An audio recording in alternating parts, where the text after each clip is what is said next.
Assalamualaikum warahmatullahi wabarakatuh. Salam sejahtera, Om Swastiastu, Namo Buddhaya, Salam, Rahayu, Rahayu, Rahayu. Oke ya, seluruh Nusantara, malam hari ini kita akan membahas tentang tokoh-tokoh yang ada di pewayangan atau tokoh-tokoh yang banyak di gonjang-ganjingkan di tanah Jawa ini, di tanah Jawa ini ya. Oke, bisa dimulai Mas Amin dengan pertanyaannya. Untuk satu pertanyaan di depan, kali ini saya akan menanyakan tentang yang Ismoyo. Ya, banyak di media atau di para YouTuber itu mengatakan yang Ismoyo. Ismoyo sendiri itu siapa Kang sebenarnya, Kang? Oke ya. Sebenarnya yang dikisahkan dalam pewayangan ya, Ismoyo itu tipe orangnya ya, orangnya adil, jujur, sabar, guyup rukun itu ya. Jadi sesosok orang yang dengan background seperti itu ya Mas Amin ya. Jadi dia zaman dulu ada dan zaman sekarang pun juga ada Mas Amin. Dari zaman dulu ada sampai zaman sekarang ini kan. Tapi fotokopinya. Oh gitu, maksudnya bukan beliau tapi ada fotokopinya atau generasi-generasinya. Sebenarnya siapa? Jadi orang, seseorang yang memiliki kejujuran, kesabaran dan guyup rukun, istilahnya ikhlas, itu dengan pasrahnya itu Mas Amin ya. Jadi orang yang memiliki satu orang yang memiliki sifat seperti itu dan dia tidak pernah mewujudkan kemewahan, kan biasanya mewujudkan istilahnya kesederhanaan. Jadi orang dengan penuh kesederhanaan, dengan tingkah laku yang sangat baik,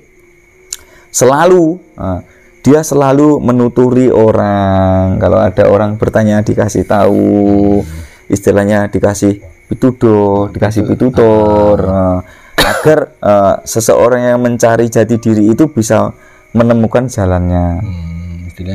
Beliau menuntun ke arah jalan yang lebih baik.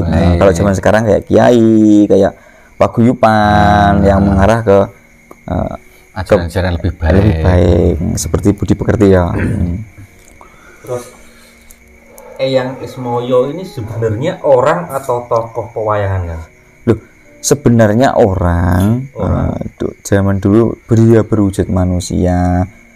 Terus sama pembikin wayang siapa Pak Seni Sunan Kalijaga ya, digambarkan diwujudkan dengan kesederhanaan, dengan sifat-sifat yang sangat sempurna lah istilahnya ya. Kalau di pewayangan sendiri yang saya lihat, yang Ismoyo itu sendiri kalau di pewayangan Kang ya, itu berwujud Yai Semar, apa benar itu kan? Iya, Semar itu yang dimaksud samar. Jadi samar itu dia enggak mau kelihatan di istilahnya di muka umum di mana. Jadi orangnya itu samar, jadi susah dicari. Ibaratnya kalau di yang saya tangkap dari situ Kang ya, kalau di dalam diri kita sendiri, semar itu semaan barang sing samar. Nah, itu ada bisa Mas Amin. Atau lebih lebih saya masukkan ke dalam lagi, itu sama dengan membaca diri kita sendiri itu Kang. Bener Kang ya? Iya. Jadi membaca diri kita sendiri dan memperbaiki tingkah laku, ucapan atau apapun yang mengarahkan yang lebih baik. Ya. Dan ada yang bilang kan Ismoyo. Ismoyo itu bahasa Jawanya. Jadi Ismoyo itu sebenarnya Kang, Ismoyo itu tingkatan hati yang paling dalam, yang berhubungan langsung sama Tuhan. Jadi gitu kan ya. Jadi hati ngomong Tuhan pengen ini ya langsung terjadi.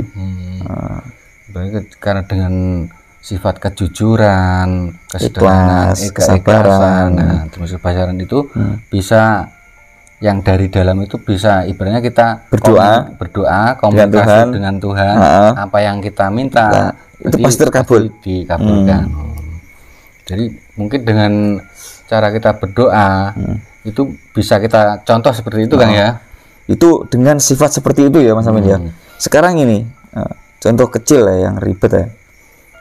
Seorang maling itu berdoa minta selamat ya, banyak yang selamat itu Mas Amin juga. Oh ya benar lah, kalau dilihat dari situ bener kan.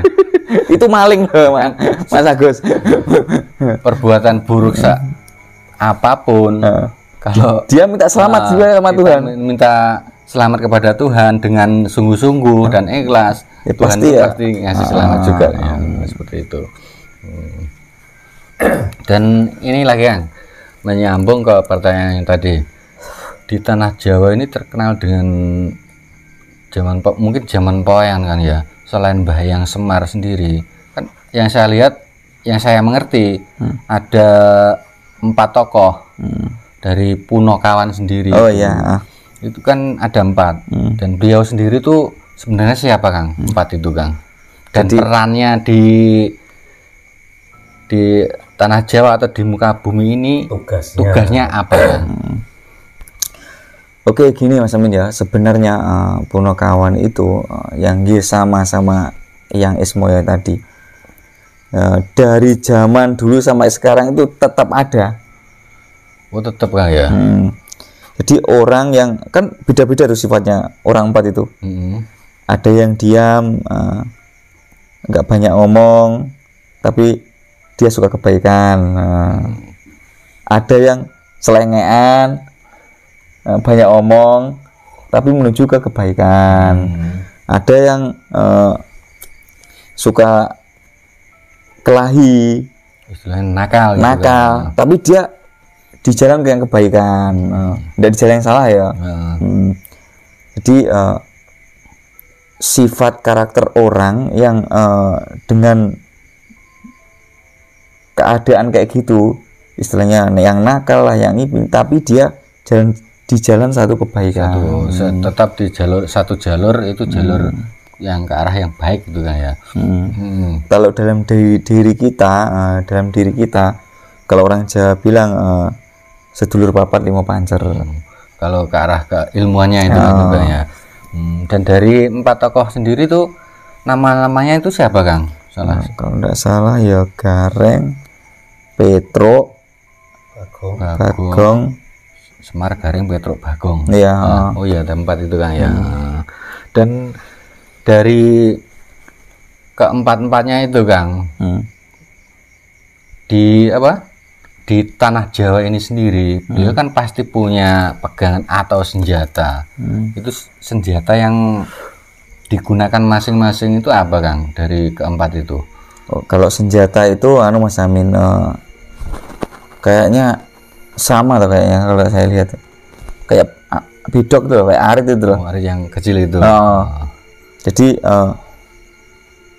kayak gini loh, kayak bidok tuh Mas Amin. Jadi senjatanya ndak yang istimewa kayak keris, kayak pedang yang beda lagi kan ya. Enggak. Jadi senjatanya cuma sederhana.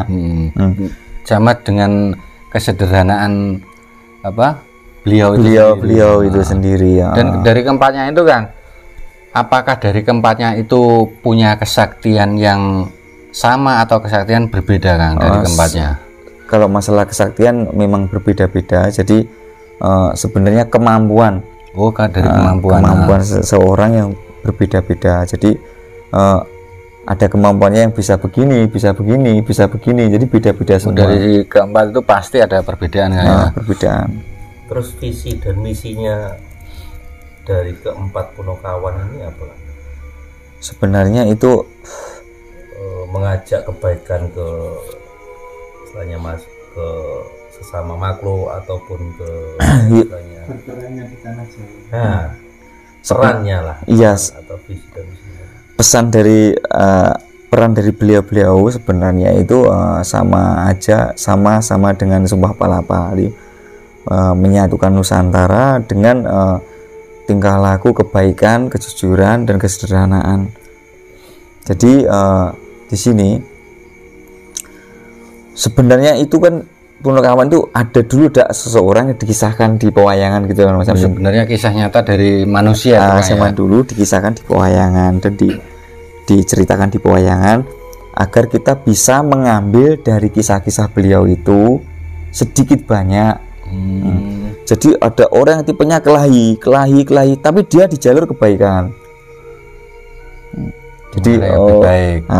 Masalahnya karakter orang beda-beda. Ada yang suka kelahi, ada yang suka, ada yang pendiam, ada yang suka bercanda. Tapi bercandanya beliau itu menyinggung atau mengarah ke kebaikan.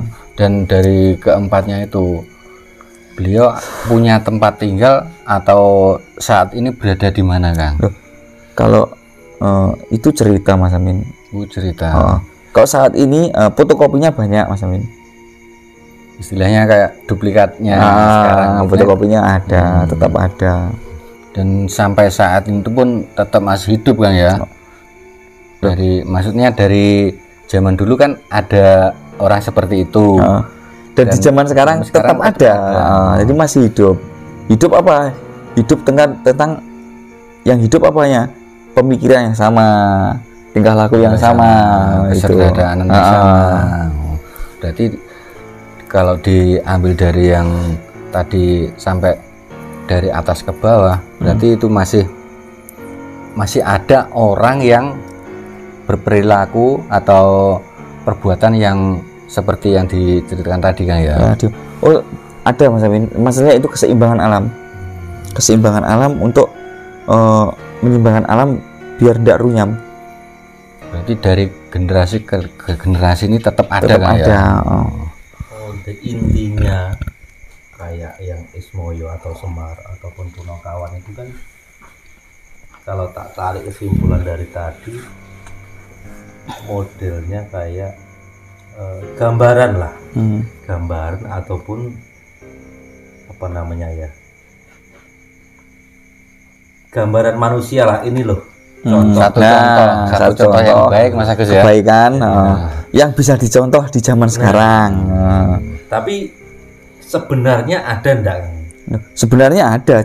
Di zaman dulu ada. Zaman dulu ya.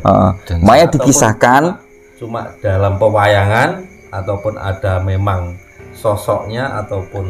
Jadi gini Mas Agus, sosoknya ada, terus dikisahkan di pewayangan, gitu. Jadi agar apa? Agar kita manusia zaman sekarang ini bisa menyontoh dari tingkah laku seperti beliau tadi. Terus di tanah Jawa kan banyak yang dikenal. Sana tempatnya Petruk di sana, Bagong di sana, Semar di sana. Itu menurut sampean gimana, Kang?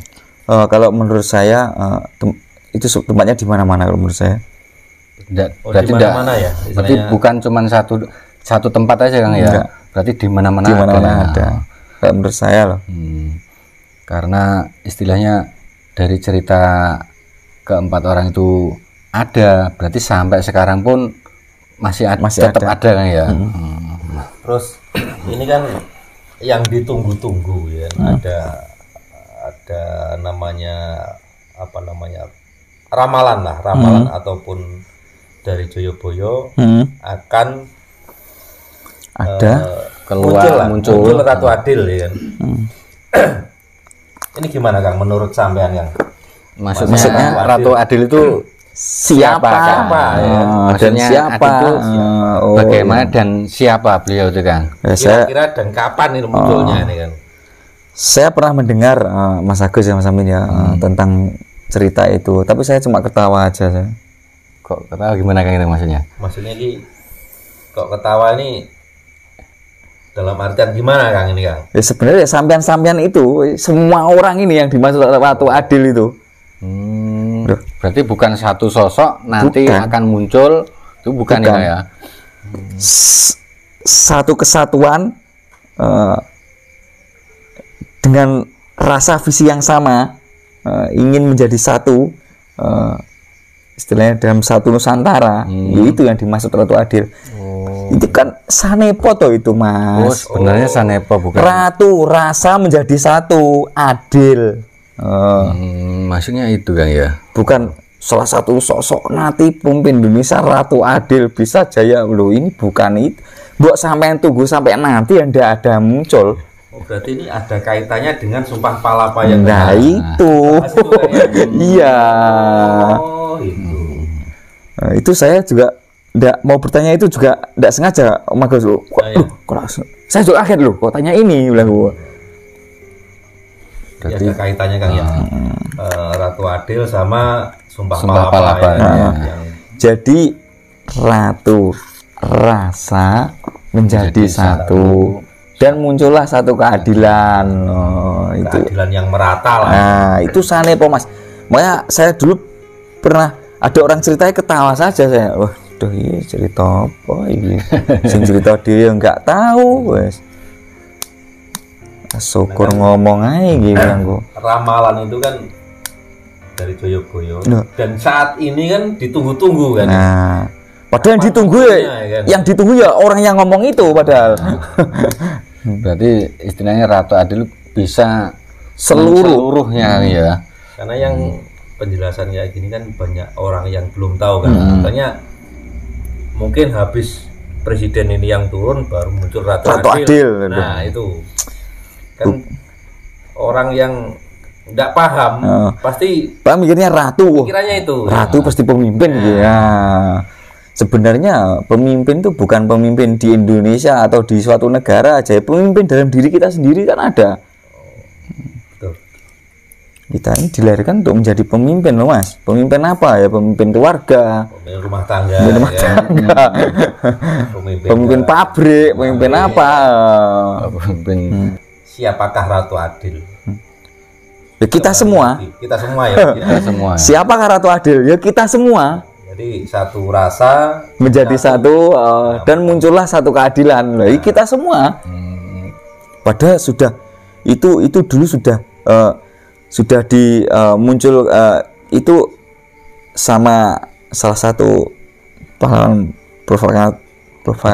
proklamator kita, Bapak Soekarno, making Bapak Soekarno itu sudah dibahas loh itu. Saya titipkan bangsa dan negara ini kepadamu. Loh, maksudnya kepadamu itu kepada siapa? Berarti kepada semuanya. Maksudnya gitu kan ya. Itu dari kata-kata seseorang pahlawan yang sangat mendalam sebenarnya itu Mas. Ada kata-kata Sastro Jendro Ayuningrat. Sebenarnya apa yang dimaksud dari itu Pak? Sastro Jendro Ayuningrat itu ilmu Mas Agus ya. Kita tidak bisa bahas di sini. Kalau seluruh Nusantara mau bertanya tentang itu bisa ya hubungi langsung ya. Dari Joko Umbaran ya. Tim Joko Umbaran ya. Seluruh Nusantara tentang Sastro Jendro Ayuningrat ya, kita tidak bisa membahas mengupas tentang Sastro Jendro Ayuningrat. Masalahnya itu ilmu yang kadang ada satu orang yang bisa nangkap, tapi ada yang 1000 orang tidak bisa nangkap. Oke, untuk yang selanjutnya nih ya, satu pertanyaan lagi. Untuk Ratu Adil sendiri itu katanya apa? Dia mempunyai senjata Trisula. Kalau saya Trisula Weda itu apa bener Kang itu Kang? Atau itu cuma sanepan? Ya, itu ya sanepan semua Mas. Oh sanepan ya. Maksudnya Trisula itu gimana Kang? Jadi yang dimaksud dengan Trisula itu ya, Trisula kan 3 toh. 3. Jadi gini Mas, sampean tahu lambang dari negara kita? Garuda. Ya, Garuda. Itu kan 3. Garuda. Oh, maksudnya yang Trisula, 3 itu Kang maksudnya. Ya, kan 3. Raga, roh, dat 3. Garuda. Jadi maksudnya Trisula yang Ratu Adil bersenjatakan Trisula ya kita semua yang memiliki raga, raga, roh, dat. Dat atau wujud kita ini kan ya, apa di media sosial atau yang lainnya itu dengan kata-kata seperti itu, maksudnya semua itu hanya apa kan itu sanepo kan ya. Yang diramal-ramalkan beliau itu sebenarnya sanepo semua, dan kita tinggal gimana menyikapinya lah. Kalau tidak tahu ya tidak usah ikut-ikut yang tidak jelas lah, karena semua dari kata-kata butuh penjabaran yang sangat luas. Berarti tercapainya Ratu Adil kalau Trisula itu sudah tertanam di diri kita masing-masing. Intinya kan begitu kan ya. Intinya begitu.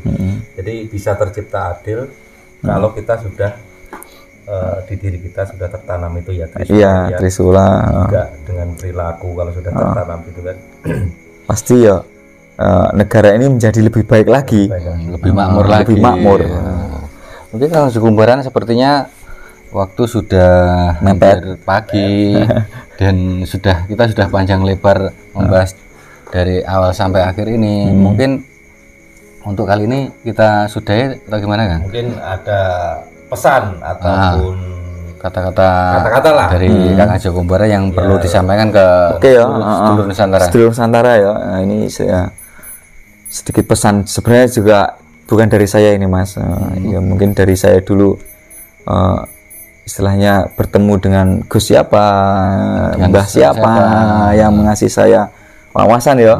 Jadi seluruh Nusantara ya, kalau melihat di istilahnya apa sosial media jangan ditelan mentah-mentah, dirasakan, dihayati, dipahami. Kalau tidak tahu ditanyakan ke orang yang sepuh lah, sesepuh apa orang yang lebih pintar, orang yang lebih ngerti. Jadi biar tidak berpikiran yang buruk-buruk, yang negatif. Jadi biar bisa menghayati semua itu dengan pikiran yang positif, pikiran jernih, dan jalan ke depan. Kalau berjalan ke depan biar enak. Oke, itu aja ya Mas Amin ya, kayak Mas Agus ya. Pesan dari Jogombaran ya. Oke ya, kita akhiri sampai sini ya. Mas Agus ya, Mas Amin ya. Oke ya. Assalamualaikum warahmatullahi wabarakatuh. Salam sejahtera, Om Swastiastu, Namo Buddhaya, Salam, Rahayu, semangat.